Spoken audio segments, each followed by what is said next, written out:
Përshëndetje të dashur teleshikues të UTV News. Sot do të flasim pikërisht për situatën virale. Duke qenë se temperaturat e ulta favorizojnë gjithnjë më shumë gripin dhe duhet kuptojmë nëse bëhet fjalë për cilat tipe apo nëntipe virozash që qarkullojnë, pavarësisht deklaratave të herpashershme të bëra dhe nga autoritetet shëndetësore, nevojitet një informacion i detajuar dhe i saktë e para për të mos përhapur panik të kotë, ndoshta por dhe e dyta që është më e rëndësishmja për të informuar dhe për të mbrojtur, për të ruajtur në mënyrë që të parandalohet nga sa të mundemi me përhapjen e këtyre infeksioneve respiratore, pra virale. Për gjatë minutave në vijim do të flasim pikërisht për këtë temë. Së pari do t'ju ftoja të ndikim një material që na bën me dije dhe disa të dhëna të fundit sa i takon trendit të përhapjes së virozave stinore, jo vetëm në Shqipëri, por edhe në vendet të rajonit dhe në Europë. Një insert që na informon me detaje sa i takon edhe raportit buletinit të Euroflu, ku janë pasqyruar shumë mirë trendet, nëse i bëjmë fjalë për pikun e kësaj sëmundje, apo jemi në situatë normale, sikurse do ta karakterizonin mjekët. Ju ftoj të ndjekim një materialin dhe pastaj rivim në studio për të diskutuar me të ftuarit tanë. Temperaturat e ulta dhe jeta sociale e njerëzve prirur drejt mjediseve të mbyllura janë faktorët ndikues thelbësor në shtimin e rasteve të infeksioneve respiratore. Shqipëria për shkak të klimës dhe kushteve të tjera në këtë periudhë lokalizon rritjen e rasteve të tilla gjatë muajit shkurt, pasi shënohen dhe temperaturat më të ulta. Megjithse institucionet përkatëse shëndetësore qetësuan opinionin publik duke cilësuar situatën si aktivitet normal sezonal i aktiviteteve respiratore, sërish ajo çka përbënte shqetësim për popullatën ishte lloji i viruseve që qarkullojnë aktualisht në vendin tonë. Instituti i Shëndetit Publik ka pohuar praninë e virusit AH3N2, i cili përfaqëson atë që në media njihet si gripi i rrezikshëm amerikan. Virusi i cili e ka marrë këtë emërtesë pasi për të parën herë është evidentuar dhe izoluar në Shtetet e Bashkuara të Amerikës. Ky lloj virusi, sipas Center for Disease Control, është izoluar në rreth 42% të rasteve në Shtetet e Bashkuara të Amerikës, gjë e cila justifikon dhe shfaqjen e rasteve me ecuri të rënd klinike, duke bërë gripin të etiketohet si me komplikacione serioze për shëndetin. Përpos këtij gripi, Ministria e Shëndetësisë pohon se janë evidentuar edhe raste me virusin H1N1, që njihet ndryshe si gripi i derrit, duke çuar në këtë mënyrë numrin e personave të identifikuar me të tilla viroza kronike në shtat. Në vendin tonë deri sot që flasim janë konfirmuar 7 raste me H1N1 apo sikundër juaj quajeni gripi i derrit, nga të cilat 5 raste kanë qenë në spitalin infektiv në qendrën tonë të Tiranës dhe 2 raste nga Durrësi. Janë në gjendje të mirë shëndetësore, pa komplikacione dhe nën kujdes shëndetësor.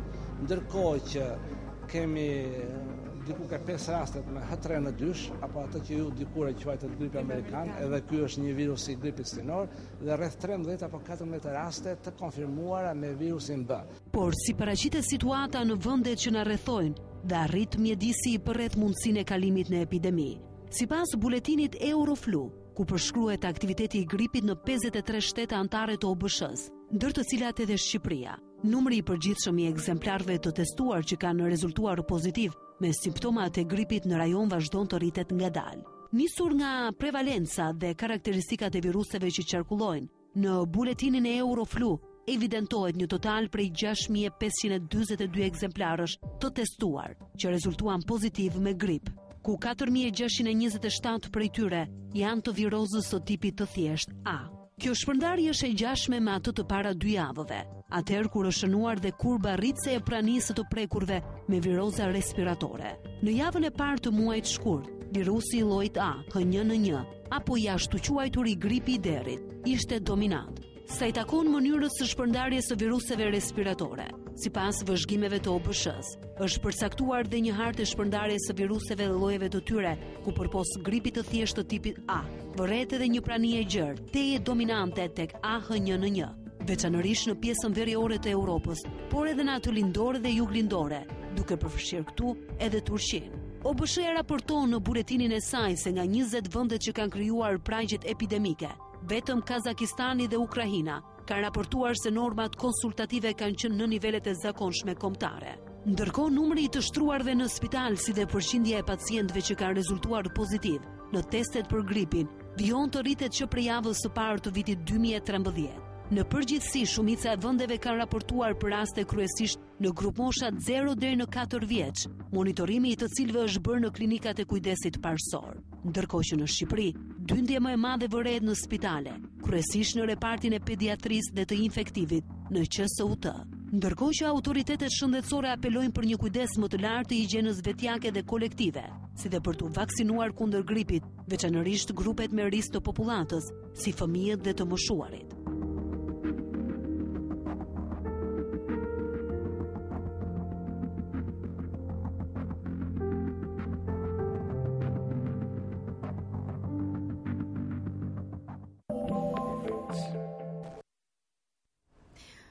Në fakt është një situatë që paraqitet shumë qartë në insert, të jepen të dhëna për të kuptuar se deri në çpik duhet jemi të shqetësuar, por realisht informacionin do ta marrim për gjatë minutave në vijim në bashkëbisedimin që do të zhvillojmë me të ftuarët tanë. Unë do t'i prezantoj, do t'ju uroj mirëseardhje në fillimisht Entela Ramosate, mjeke infektologe pranë QSUT-s.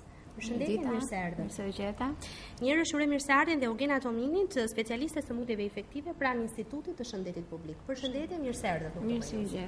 Kënaqësi për që do të zhvillojmë një bisedë, unë e konsideroj të rëndësishme sepse në ditë të tilla ku edhe një teshtim, do ta quaja unë, ose edhe një simptom shumë e thjeshtë e gripit, shpeshherë na bën të shqetësohemi, pikërisht për shkak edhe të informacioneve që kanë qarkulluar, qoftë nga autoritetet shëndetësore, qoftë edhe nga interpretimet që bëhen në media, dhe ku më mirë se sa një bisede drejt për drejt për të sqaruar dhe për të saktësuar pikërisht se deri në çmasja vlen të preokupohemi dhe të ruajmë dhe të mbrojmë veten tonë. Së pari, duke qenë se inserti referoheshe sa i takon Shqipërisë daljes së fundit të bërë edhe nga zoti Plum Pipero në lidhje me numrin e të prekurve pra nga smundjet, më saktë nga virozat stinore, do doja një përditësim ndoshta të ditëve më të fundit, pra të orëve më të fundit, mund ta themi fare mirë, në lidhje me të prekurit dhe me llojet e nëntipeve të virozave që janë shfaqur aktualisht.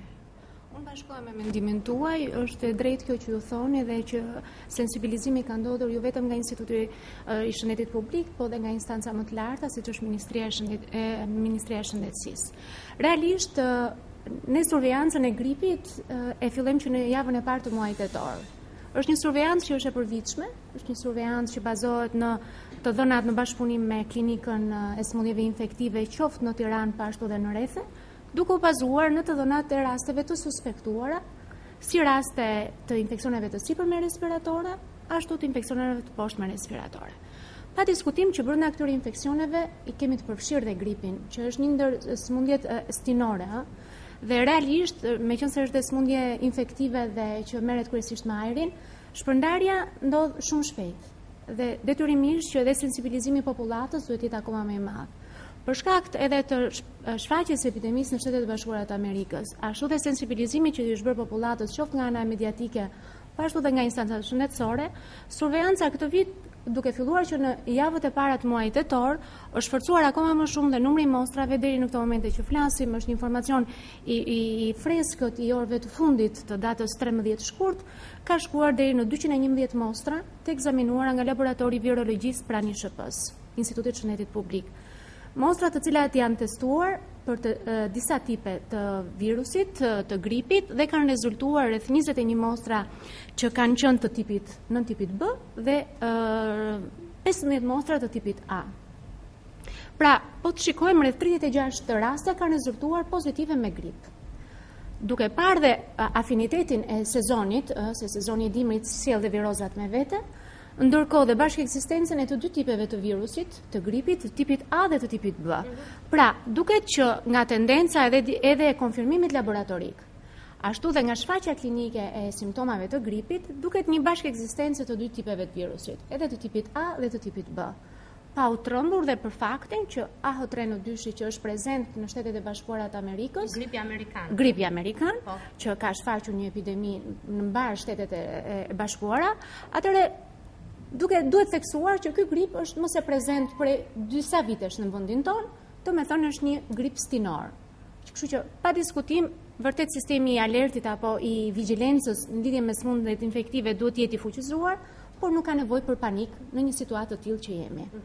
Nëse do të flasim pikërisht për këto nën tipet e gripit, është mirë ndoshta të bëjmë edhe një lloj ndarje dhe ju shumë mirë, duke qenë se jeni gjithkohës në kontakt me pacientët, dalloni dhe simptomat që janë të ndryshme besoj nga një grip i thjesht, i tipit A, në ato gripe qoftë gripi i derit apo gripi amerikan.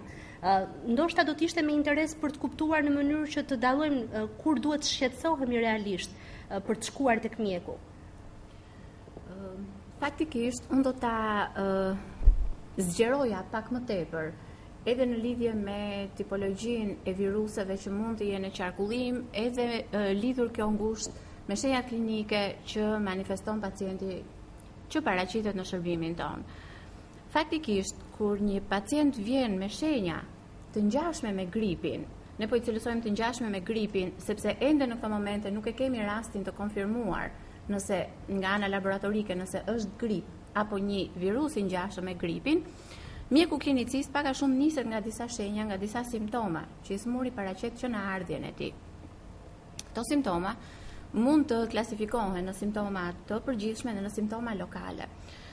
Zakonisht gripi nga viruset e tjerë të ngjashëm me të, por që manifestohen me shenja po respiratore, pra lokalizimin kryesor e kanë po në traktin e frymarrjes respirator, ka disa dallime, por ka më tepër ngjashmëri. Dhe shpeshherë klinikisht përpiqemi të vlerësojmë gravitetin e shfaqjes së këtyre shenjave, sesa të fokusohemi në faktin që është grip apo jo grip. Ky smur do të trajtohet sikur është një grip. E them këtë trajtohet sikur është një grip, nisur nga disa ecuri të cilat mund të bëj gripi, të paparashikueshme dhe komplikimin e tij me disa probleme madhore të cilat do të duan pastaj një ndërhyrje shumë për ta nxjerrë nga situata e grave këtë të smur më intensive. Kështu që unë do të thosha, ne kemi patur në çdo vit përveç rasteve me grip, pavarësisht nga tipi I A apo B, që është ndoshta pak më I lehtë, që është pak më I kufizuar si përhapje krahasuar me gripin A që merr për masa më të shpejta, përhapet shumë më gjerë, edhe viruse të tjerë respirator, të cilët nuk janë viruse influencial, viruse gripal. Nëse I smuri është me grip apo nuk është me grip, por ka shenja respiratore, këto mbeten për të konfirmuar pastaj laboratorikisht në Institutin e Shëndetit Publik, me cilin e bashkëpunojmë ngushtë, ndërgojmë vazhdimisht mostra tampone të marrë nga gryka dhe nga hunda e të smurit për të ekzaminuar dhe për të marrë një përgjigje nëse I smuri ka shenja gripi apo I smuri është grip apo është një virus tjetër I ngjashëm. Në momentin që merrni dhe këtë përgjigje, atëherë filloni dhe trajtoni pikërisht për atë smundje që ka dhe duke marrë për bazë rastin kur ai ka këto viroza stinore. Cilat janë shenjat që evidentoni në këtë rast? Sepse tashmë shenjat ja etiketoni një smundje të caktuar apo jo? Atëherë, unë doja të më shoja edhe një herë faktit që ne nuk presim përgjigjen laboratorike për të trajtuar rastin si grip. Thash që në fillim ai do të konsiderohet sikur është grip, sepse kjo varet shumë nga ecuria e shenjave klinike të mëtejshme që do të manifestohen apo nëse do të komplikohet në një fazë të dytë të vet me shenja të tjera, me komplikacione të cilat mund të jenë shpeshherë dhe vdekjeprurse. Kur them që nuk presim përgjigjen konfirmimin laboratorik, ne duke ditur që jemi në një fazë ku kemi gripe në qarkullim, fillojmë menjëherë tek I smuri pa humbur kohë edhe mjekimin antivirusal, mjekim I cili mendohet që ka efektshmërinë më të madhe kur fillohet brenda 48 orëve të para të fillimit të shenjave klinike, por e theksoj se asnjëherë nuk kemi vonë për ta filluar këtë preparat, në çdo moment që I smuri paraqitet tek ne. Kombinuar kjo dhe me mjekimin antibakteror, nëse ne vrejmë një komplikacion që është një mbivendosje e një mikrobi mbi një situatë virusale. Për afërsisht, mund të kemi ndonjë shifër nga ana juaj sa I takon në ditë pacientëve që vinë me simptoma që dyshoni si grip? Ne kemi vënë në re një tendencë, të paktën unë mund të flas për javën e fundit, që këto raste janë shtuar. Nëse deri para një jave ne kemi pasur midis 30-40 vetave që mund të paraqiteshin në shërbimin ton, urgjencën e shërbimit ton, rreth 70% të tyre me grip ose me komplikacione të gripit, tashmë në këto momente vën re që vinë rreth 50-60 veta, ndoshta edhe më tepër në ditë, duke bërë me të njëjtën raport krahasuar me sëmundjet e tjera që janë në qarkullim, pra le të themi me një përqindje po të ngjashme 70-75% të rasteve, por tashmë mbi një numër më të madh rastesh të paraqitura në urgjencë me shenja gripi. Zakonisht ne shohim të ardhur pacient edhe në fazën e komplikacioneve, ndodh që i smuri të kaloj 2-3 ditë një viroz, po e themi, ose një sindrom gripal në shtëpi, pa u drejtuar tek mjeku i familjes, duke kaluar me një paracetamol ose pa kërkuar një ndihmë mjekësore, dhe të vijë aty në fazën e komplikacioneve kur mund të shifet një bronkopneumoni, një pneumoni, sinozite, problem otite, angina, faringite, apo edhe komplikacione të tjera më madhore që besoj do t'i diskutojmë edhe më mbrapa, të cilat ndonjëherë mund të jenë edhe grave, edhe më të rënda. Po. Nëse do të dalemi tek kjo pjesë, tek lloji i gripeve dhe tek tek pasojat që sjellin, sepse në varësi të tipologjisë së tyre besoj se edhe komplikacionet janë më të mëdha, por pa shkuar te komplikacionet flasim pak te faktorët që nxisin qarkullimin e këtyre tipeve të ndryshme të virozave. Cilët janë faktorët që e nxisin ose që e lehtësojnë, të themi më mirë, këtë qarkullim virozash në vendin tonë në raport edhe me vendet e tjera të rajonit? Shumë e drejtë, si pyetje shumë e drejtë dhe shumë korrekte, dhe për vetë faktin që një ndër arsyet e shfaqjes për shembull të një epidemie të tillë me kaq përmasa të mëdha që u shfaq në Shtetet Bashkuara të Amerikës, pati një influencë të madhe edhe uragani Sandy. Kushtet atmosferike e bën faktin akoma më shumë vendimtar apo më të vendosur që kjo epidemi apo kjo virozë e gripit të qarkullojë dhe të marrë shumë shtete me radhë. Jo vetëm New Yorkun, por edhe më shumë se 24 shtete të tjera të Shtetet Bashkuara të Amerikës, që në Euroflu apo në CDC, në qendrën kombëtare në qendrën e Europës për kontrollin e sëmundjeve infektive, raportojnë jo vetëm raste të konfirmuara, por edhe raste vdekje kryesisht në moshën pediatrike. Që mund të theksojmë që në javën e fundit të shkurtit ka arritur deri në 14 raste, duke parë një fëmijë moshë pediatrike, duke parë një trend në ulje krahasuar me javën e fundit të muajit janar. Realisht kushtet atmosferike ndikojnë, prandaj themi që jemi në një aktivitet sezonal normal, përveç faktin se ne gripin nuk e shikojmë në verë. Ose virozat respiratore kanë një trend shumë në ulje në stinën e pranverës dhe të verës, ndërkohë tendenca është sipas stinës së vjeshtës dhe të dimrit. Dhe realisht kushtet atmosferike ndikojnë shumë. Ndikojnë shumë grumbullimet kolektive.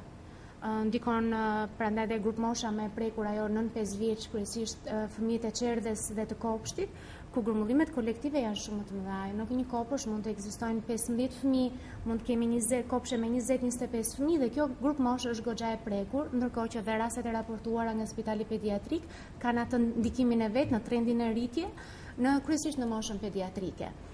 Mund të themi që lëvizjet e njerëzve, kryesisht rrugët e hapura, lëvizjet midis kontinenteve apo lëvizjet nga një shtet në tjetrin favorizojnë shtimin e rasteve të shfaqura, aq më tepër duke sjell apo duke transportuar sipas llojit apo në tipit të virusit që qarkullon, duke bërë transmetim nga një shtet në një shtet tjetër. Detyrimisht, kushtet e higjienës personale kanë një ndikim jashtëzakonisht të madh. Në edukatën tonë apo në higjienën tonë personale duhet përdorim facoletat e thata, ndonjëherë neve mund të përdorim dorën, ndonjëherë mund mos e vendosim dorën fare, ndërkohë higjiena në tetorshin e përditshëm të punës apo të rutinës sonë të aktivitetit fizik nuk ndodh që mbajmë një higjenë korrekte. Dhe detyrimisht është një mënyrë shumë e mirë dhe terren i favorshëm për transmetimin e virusit nga një person tek tjetri. Ekzistojnë qoftë vetëm në një të shtirë, kush e di se sa mira grimca të virusit që bëjnë në mikron, që bëjnë transmetimin vetëm nga një të shtirë një personi, i cili në kushtet normale nuk mund të ruaj me anë të mjeteve të higjienës, të ruaj këtë të shtim që shfaqet. Kollitura, rufa stinore, gjithashtu janë element që ndikojnë shumë në transmetimin e virusit dhe gjën terren të përshtatshëm për të transmetuar nga një person tek tjetri. Këshillohet që higjiena dhe mënyrë promocionale edhe nga Instituti i Shëndetit Publik, sektori promocionit bën her pas here promovime të ndryshme në lidhje të mbajtjes së higjienës personale nga vetë pacientët apo dhe personat të cilët kanë shfaqur shenjat e para të gripit apo të kollës. Duhet të ndihemi të shqetësuar për situatën gripale, duke pasur parasysh janë reflektuar raste edhe të gripit amerikan që në vende të tjera ku ka një situatë pandemike, siç është rasti i Shtetit Bashkuar të Amerikës, ka marrë dhe jetën e personave, pra jetën edhe të fëmijëve në rastin konkret. Pa diskutim. Është e vërtet, sistemi alert apo i vigjilencës duhet forcuar. Nuk ka nevojë për panik, për të krijuar panik në popullat në lidhje me virusin amerikan. Virusi amerikan H3N2 është një virus gripi stinor. Ndoshta edhe hiperbolizuar, ju kërkoj ndjes nga ana e mediave, sepse kanë bërë një hiperbolizim të situatës. Por ama, jemi në një aktivitet stinor më se normal. Pritet krahasuar me trendin e rasteve të shfaqura, qoftë infeksioneve respiratore të sipërme ashtu dhe të poshtme në 3 vitet e fundit. Nuk kemi arritur akoma, ne vërtet shohim një tendencë në rritje, ashtu se dhe doktoresha e përmendi nga fluksi i pacientëve që vijnë para repartit infektiv apo shërbimit infektiv në qendrën spitalore universitare. Ne kemi situatë të ngritur në lidhje me vigjilencën për raportimin e rasteve në 36 rrethet e vendit dhe detyrimisht unë them apo instancat shëndetësore, Instituti i Shëndetit Publik, në bashkëpunim me klinikën dhe me Ministrinë e Shëndetësisë, jemi në një akordim të përbashkët që një situatë e tillë nuk është akoma ose nuk është për panik. Jemi në një aktivitet sezonal i pritshëm, stinor, në lidhje me virozat respiratore që qarkullojnë për momentin. Duke qëndruar pikërisht tek ajo çka është e pritshme. Në fakt e vërteta është që Shqipëria ka kaluar dhe në 2009, por edhe në vitet të mëparshme, situata ku ka pasur një gatishmëri më të madhe se sa ç'është tani, kjo dhe për shkak të trendit të rritjes të infeksioneve respiratore që ka qenë më i madh. Megjithatë, virozat pësojnë edhe mutacione, pësojnë ndryshime të cilat e bëjnë të nevojshme përditësimin e vazhdueshëm me informacione dhe me kapacitetet për të përballuar çdo situatë emergjente të papritur dhe të beft. A ekzistojnë këto pra për trajtuar dhe situatat që kanë komplikacionet në spitalin e QSO-s, flasim gjithmonë për shërbimin e infektivit, pra sigurisht. Pëson apo jo mutacion virusi, kjo është e lidhur faktikisht me situatat më të gjëra, me epidemit apo pandemit që krijohen në botë. Kur vi një virus pëson një mutacion, një ndryshim të caktuar genetik, ai quhet një virus krejt i ri, i pandeshur më përpara. Në këtë kuptim, një virus krejt i ri e gjen dhe popullatën të pambrojtur, e gjen pa imunitet. Dhe ky virus ka tendencë të përhapet shumë shpejt dhe të japi jo vetëm epidemi, po të japi pandemi globale, pra një përhapje në rang botror. Kjo gjë ka ndodhur me gripin pandemik AH1N1 të vitit 2009-2010, ku ne patëm një situatë pandemie tashmë dhe ishte një situatë e krijuar nga një virus krejt i ri, nga një virus i pa hasur më përpara, për sa i përket kombinimeve dhe materialit genetik që ai prezantonte. Për këtë arsye, aty pam edhe numrin më të madh të rasteve, aty pam edhe komplikacionet më të rënda gripale, aty pam edhe se si persona të cilët kishin një imunitet të kompromentuar, kishin një sëmundje bazë shoqëruese, një sëmundje e cila ndihmonte në agravimin e simptomave të gripit, i pa më tepër në situatën e pandemisë së gripit AH1N1 në vitin 2009. Do të thotë jo thjesht një grip, por edhe një pneumoni ose një rast më i rëndë. Atëherë në këto situata ne kemi patur subjekte të cilat sigurisht është diskutuar mjaft gjerë dhe në atë periudhë kanë qenë subjekte të cilat mund të kenë patur një problem kronik kardiak, një problem kronik pulmonar, kanë qenë personat sidomos diabetik që mund ta kalojnë një grip pak më rëndë se sa personat e tjerë. Kemi pas mosha të reja, të cilët edhe pas sëmundje fare shoqëruese e kanë kaluar pak më rëndë se sa zakonisht një grip, por kemi pasur dhe sidomos dhe grashta zëna të cilat kanë qenë mjaft të prekura dhe kanë kaluar gripin me komplikacione të rënda. Flas për periudhën e pandemisë AH1N1. Aktualisht ne jemi para viruseve të cilat kanë qenë në qarkullim dhe më parë, i kemi hasur dhe në vitet e tjera, bëhet fjalë për vitin e kaluar ose 2 vjet më përpara AH1N1-shin, por edhe gripin B që është vazhdimisht her pas here konfirmohet si virus prezent, pavarësisht nga tipi i virusit të gripit që qarkullon një person që bën komplikacione madhore, ky quhet një subjekt i cili është subjekt të risku dhe trajtohet me të gjitha, le të themi, masat e mundshme për ta kapërcyer, për ta menaxhuar këtë komplikacion që ai paraqet. Ndodh që i smuri të paraqitet që në fillim me shenjat e para të gripit në spital, por mund të ndodhë që të paraqitet në një fazë të dytë, sepse faza e komplikacioneve është një periudhë e cila shpesher ndodh të vi mbasi i personi e ka kaluar gripin. Le të themi, ka qenë 2-3 ditë, 4 ditë, 5 ditë me shenja gripale të zakonshme, temperaturë, dhimbje muskush, dhimbje koke, shenja lokale siç janë rufa, kolla të shtimat, dhe më pas, mbasi kalon 1 ose 2 ditë që ulen dhe përmirësohen këto shenja klinike, ai të paraqitet me një komplikacion madhor të gripit, të cilat futen në grupin e komplikacioneve të shfaqura tashmë jo nga virusi, por nga terreni që ky virus ka krijuar që të vi dhe të mbivendoset një bakter.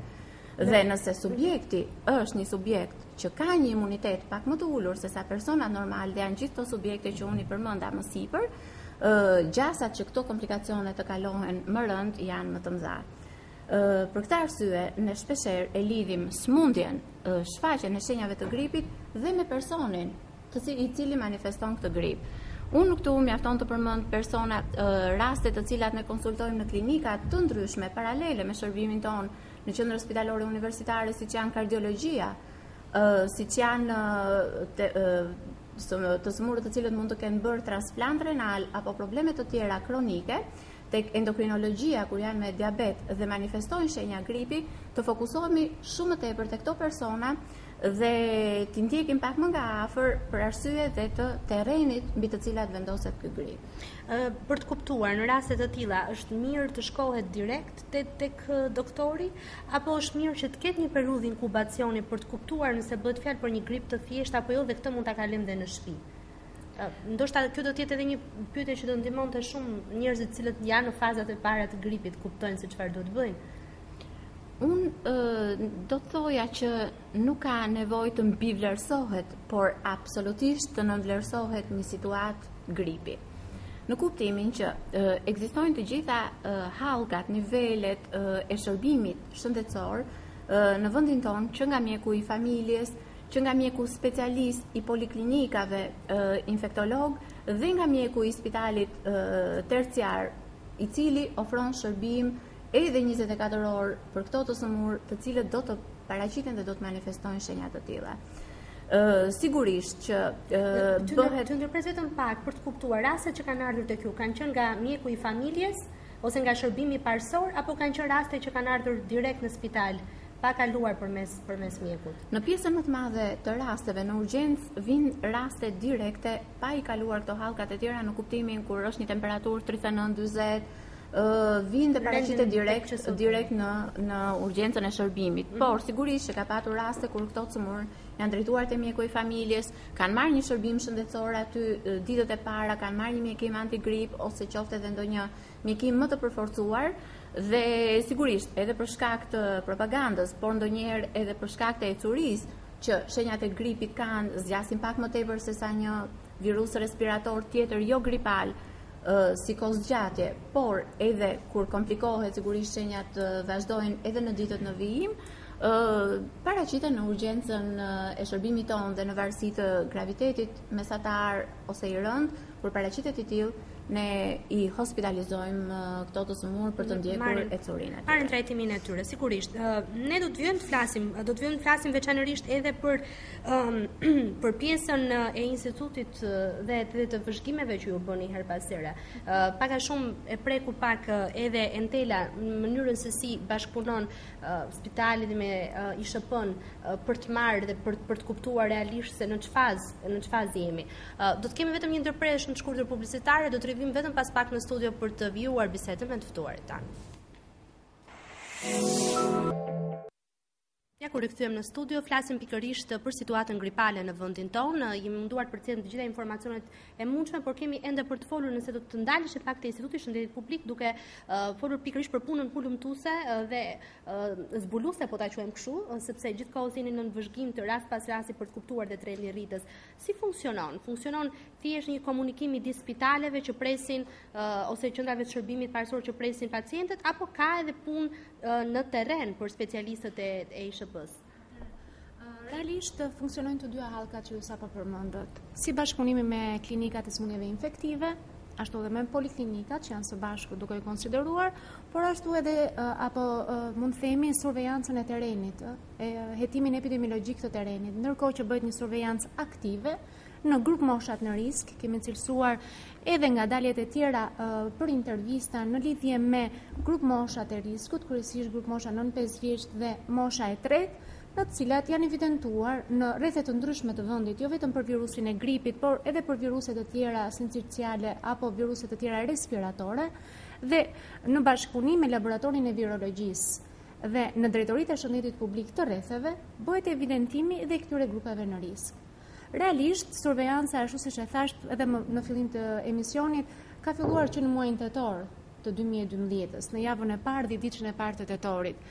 Kjo survejancë jo vetëm pasive sipas rasteve të ardhura pranë klinikave të sëmundjeve infektive dhe predominuese qendra spitalore universitare, shërbimi i sëmundjeve infektive dhe shërbimi pediatrisë njëkohësisht, pa neglizhuar apo pa lënë bazdore dhe klinikat e tjera të sëmundjeve ku sëmundja bazë shoqërohet me sindromën apo me shenjat e gripit.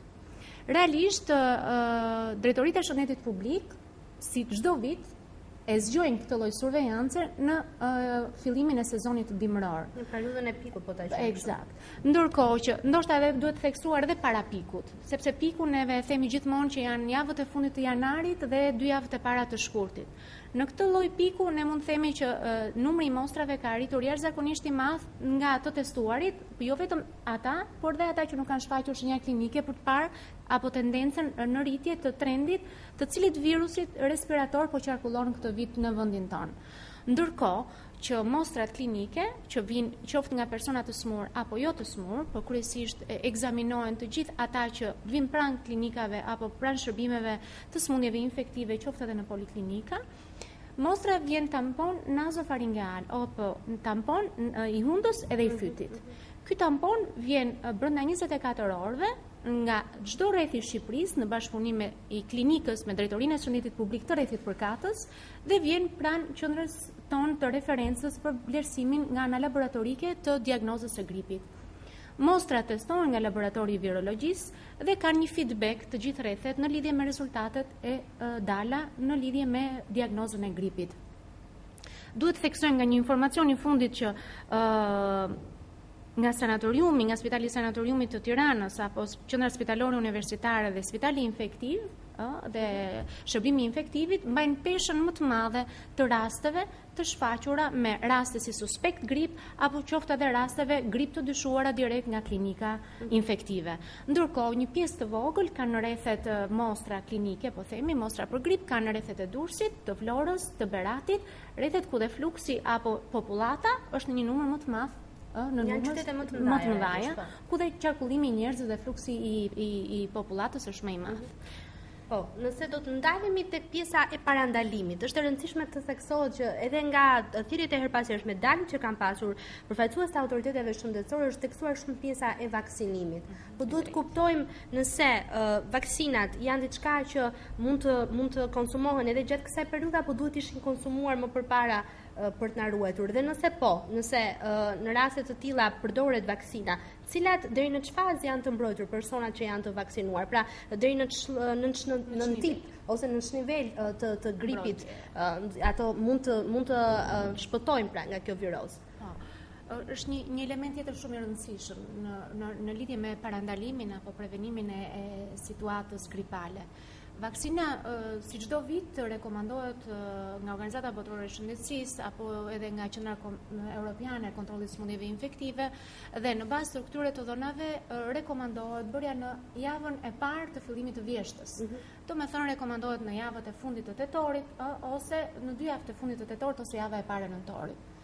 mund të realizojmë bërjen e vetëm të një doze vaksine, kryesisht në sisteme imunitare që janë të fuqishme, o sisteme normale imunitare. Ndërkohë që mund të shfaqim ose mund të aplikojmë vaksinën e gripit në 2 lloj sezonesh, në fund të marsit dhe të prillit dhe një në javët e para ose deri në fund të tetorit.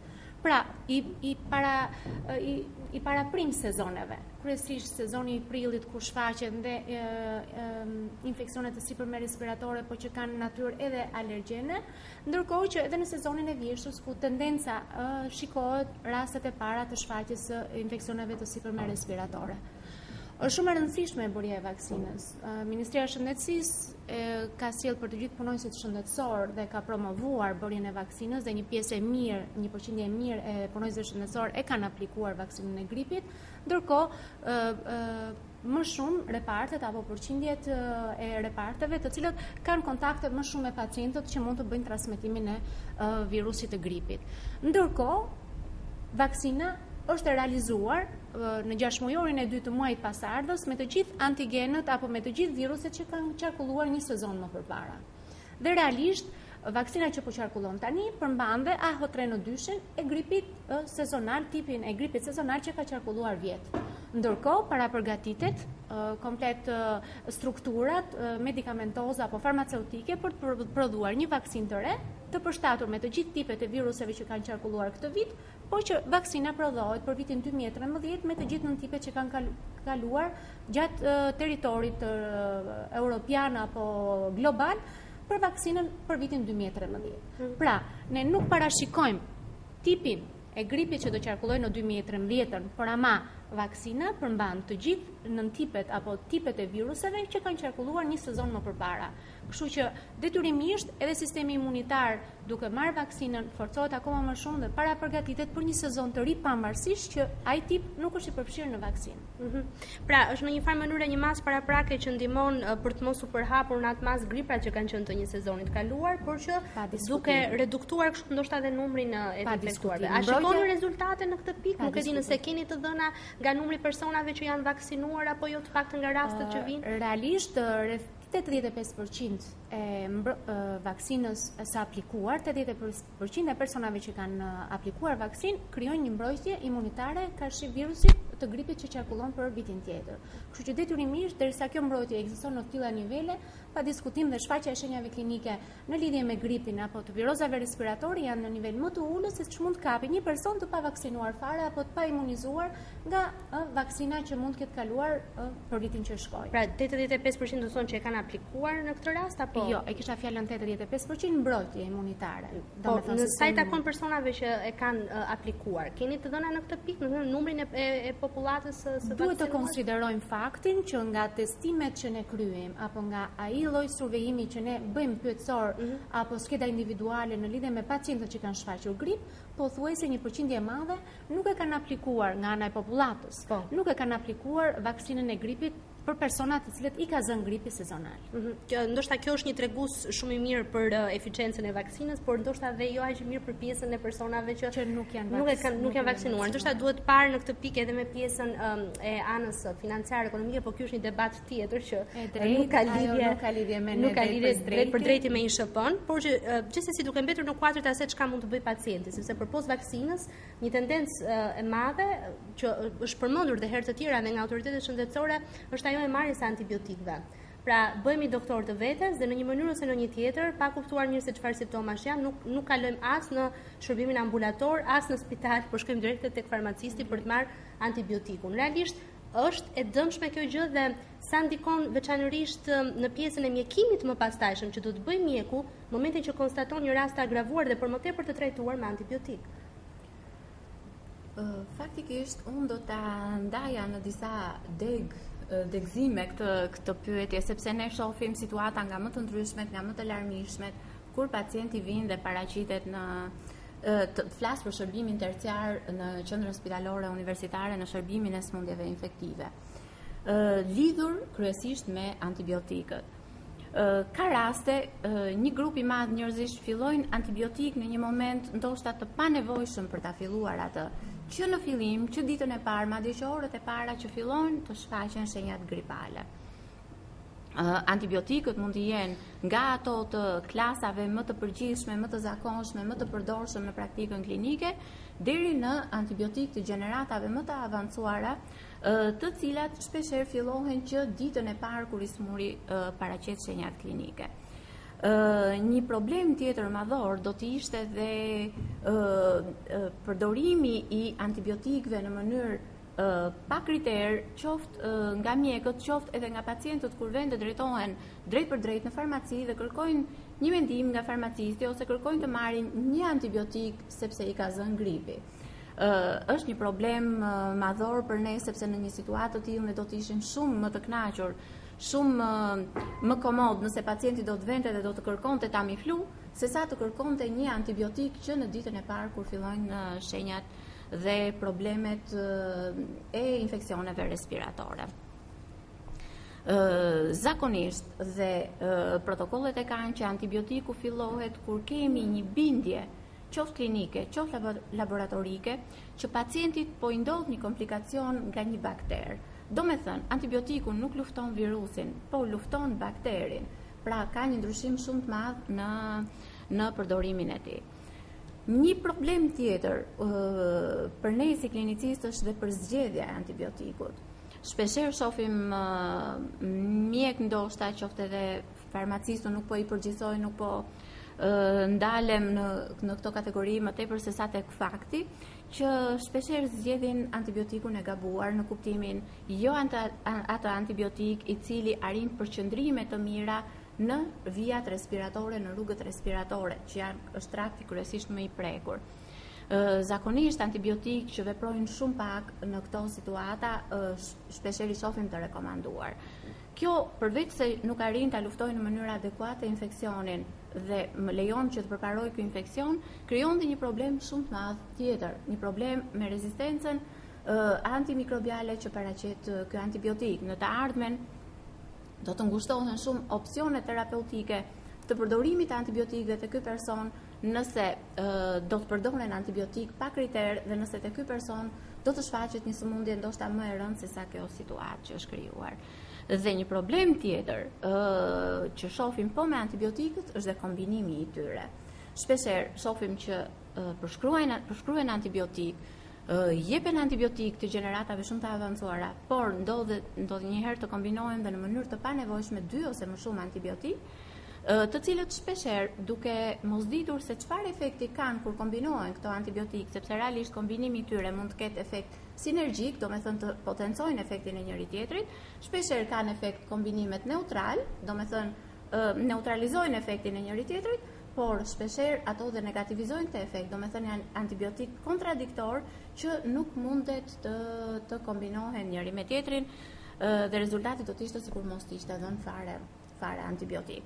Zakonisht këto kombinime do t'i bëja thirrje qoftë edhe mjekëve, qoftë edhe në rastet kur farmacistët arrin të japin, të rekomandojnë marrjen e antibiotikëve, të mos bie në gabime të tilla të cilat sigurisht i vuan i pari pacienti dhe më pas edhe mjeku që do të merret më vonë nëse rasti do të komplikohet. Në raste të tilla, në rastet kur paraqiten pikërisht të trajtuar me antibiotik, sa kohë merr pastaj rikuperimi i gjendjes shëndetësore? Dua të flas në momentin që kalon nga një trajtim jo i mirë në trajtimin e duhur dhe është humbur kohë për të rikuperuar pacientit. Shpeshherë kur këto pacient, më falni, vinë në duart e mjekëve specialist, në duart të mjekëve të cilët janë adapt për të përshkruar sidomos antibiotikët dhe në një pjesë të madhe të rasteve mjeku infektolog është mjeku më i përshtatshëm, më adapt që mund të rekomandojë antibiotikun.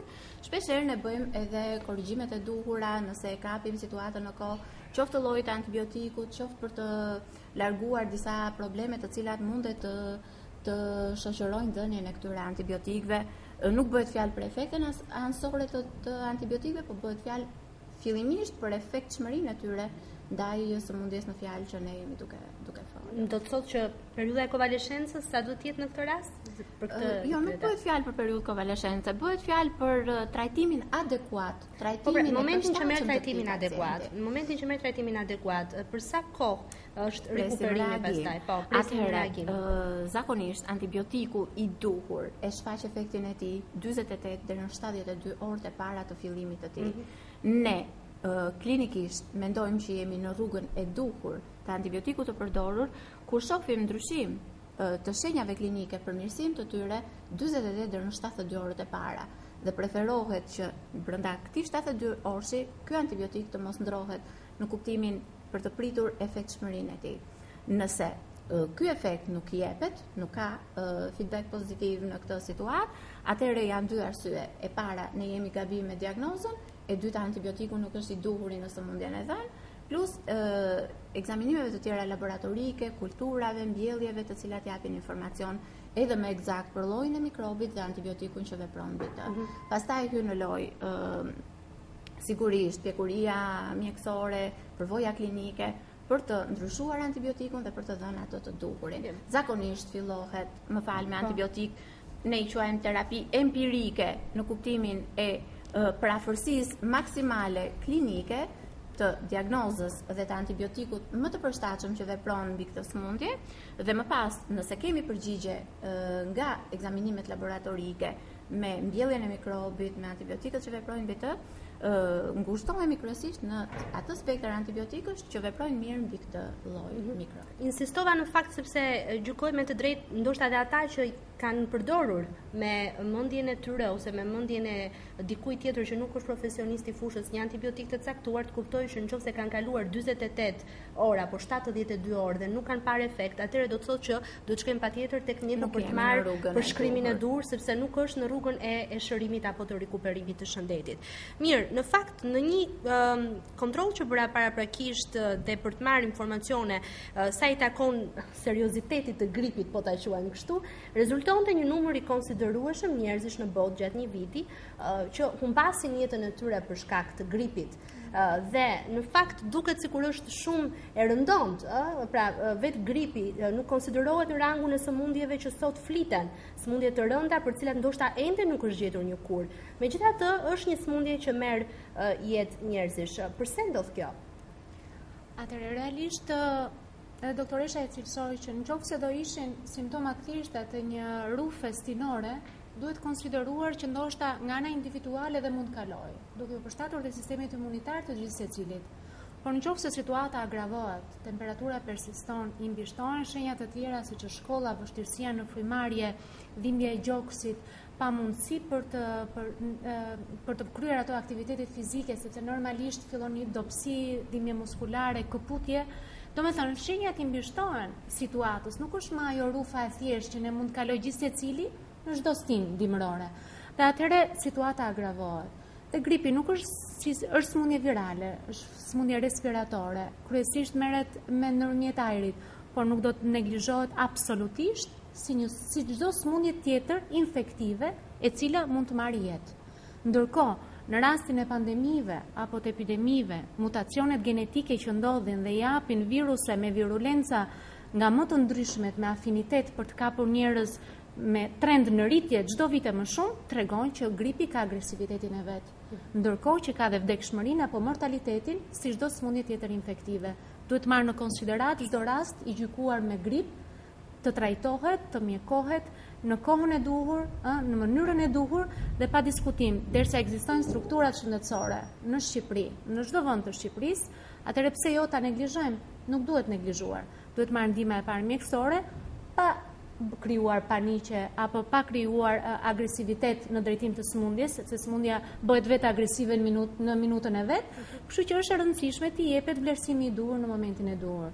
Gripi pa diskutim që merr jetë, nëse agravohet dhe i mbivendosen infeksionet të tjera sekondare, apo nëse agresiviteti i virusit ka persona që vërtet sistemi imunitar i tyre nuk është në nivelin e duhur dhe mund të agravojë akoma më shumë situatën, sigurisht dhe neglizhenca personale për të mos krijuar atë afrimitetin midis klinikës apo midis mjekut specialist dhe vetë pacientit, detyrimisht do të krijojë edhe rastet fatale. Unë do të shtoja diçka të vogël këtu në vijim me problemet që përmendi doktoresha Eugena. Faktikisht do ta shifja të lidhur ngushtë jo vetëm me personin që e manifeston, flasim gjithmonë për gravitetin dhe mortalitetin, sepse bëhet fjalë për një raport të tillë. Ne kemi sëmundshmëri dhe vdekshmëri të një sëmundje të caktuar. Faktikisht, sa me përhapur, sa me gjërtje të sëmundja, siç ndodh në rastin e gripit kur merr për masa galopante, rritja e sëmundshmërisë shoqërohet detyrimisht me një rritje të mortalitetit, të shkallës së vdekshmërisë. Flas gjithmonë për në rang botëror, në rang global. Por gripi të vdes edhe për arsyeja kryesore është detresi respirator, insuficienca e rëndë respiratore, bllokimi frymarrjes, mungesa e mirë e ventilimit, e oksigjenimit, që mund të ndodhë nga komplikacione madhore që prekin mushkërinë. Por nuk është mushkëria vetëm trakti kryesor që preket nga një komplikacion gripal. Kemi raste që preket truri duke dhënë encefalite të rënda dhe shpeshherë mundet të përfundojnë në mënyrë fatale. Kemi raste që preket muskuli i zemrës, këto miokarditet, perikarditet, endokarditet, të cilat mund të çojnë në vdekje të pacientit, sidomos kur bëhet fjalë për sëmundje bazë, imunitet të komprometuar, dhe njëkohësisht mund të preken sisteme të tjera siç janë muskujt, siç është veshka e cila shpeshherë mund të dali totalisht jashtë loje, këto të sëmurë mund të përfundojnë në dializë, por edhe të shoqërohet dhe me mortalitet të lartë. Për këtë arsye dhe përdorimi i vaksinës, sidomos dhe në personat që ne i fusim në grupet e riskut, është në përgjithësi vaksina nuk është e detyrueshme për të aplikuar, por është mjaft e rekomandueshme. Në përfundim të kësaj bisede, është më rëndësishme të theksohet që pavarësisht situatës në cilën gjendemi, duke marrë parasysh ndoshta edhe vendet e tjera të rajonit që kanë reflektuar në disa raste sporadike edhe persona që kanë humbur jetën për shkak të gripit në Maqedoni apo edhe në Kosovë. Duke marrë parasysh dhe faktin që jemi në javën e dytë të muajit shkurt. Në këtë kontekst, jemi të riskuar për një epidemi tjetër apo jo? Realisht jemi në një situatë të përkufizuar dhe nga të dhënat statistikore dhe nga të gjithë kombinime statistikore që arrin të përpunohen nga të dhënat e marra nga të gjithë rrethet e Shqipërisë, po duke e krahasuar dhe me rajonin, jemi në një situatë të një aktiviteti sezonal të pritshëm. Nuk kemi arritur as në pragun e epidemisë dhe nuk kemi pse të shqetësohemi që të themi që jemi në epidemi të gripit. Sigurisht, e ritheksojmë duke e krahasuar me 3 vjeçarin e kaluar. Gjatë 2010-2012 kemi një trend në rritje të infeksioneve respiratore të sipërme dhe të poshtme, duke e krahasuar dhe me të njëjtën periudhë edhe në vitin 2012, numri i rasteve jemi tamam në ato javët e pikut, i themi ne, por absolutisht për të shqetësuar për shfaqjen e një epidemie gripi. Ndërkohë, sistemet e tjera të informatizimit në lidhje me sëmundshmërinë infektive, qoftë të rajonit, qoftë të Europës, por edhe në mbar globin, nga epidemia e shfaqur në Shtetet e Bashkuara të Amerikës që janë një sistem vigjilence maksimal, vendet të tjera që kanë pasur shfaqje të rasteve të gripit janë në një sistem të moderuar. Ndërkohë në Europë, AH3N2 ne nuk kemi diagnostikuar dhe nuk është konstatuar një rast i tillë, kështu që detyrimisht jemi në një situatë jo alerti, jo të moderuar, jemi në një situatë sezonale gripi. Unë ju falenderoj shumë për pranimin tuaj në studio, falenderoj Eugena Tomnini, specialiste e sëmundjeve infektive pranë Institutit të Shëndetit Publik. Falenderoj një herë edhe doktoreshën Tela Ramosaça, infektologe pranë QSUT-s. Ju falenderoj dhe për informacionet që na përcjellët, është më rëndësi për të kuptuar realisht edhe pse jo dhe për të parandaluar, për të bërë doktor të vetes deri në atë masë të shkojmë te doktori, pra për të kuptuar se cilat janë simptomat kur duhet të shqetësohemi, për të kuruar dhe për të rikuperuar shpejt gjendjen tonë shëndetësore. Unë uroj vërtet që kjo puntat të ketë shërbyer për të përcjellë të gjithë informacionin e mundshëm. Ne takim sërish premte në ora 16 në ekranin e UTV News. Deri atëherë kalofshi sa më mirë. Nga unë Visnasto, bashkë mirupafshim.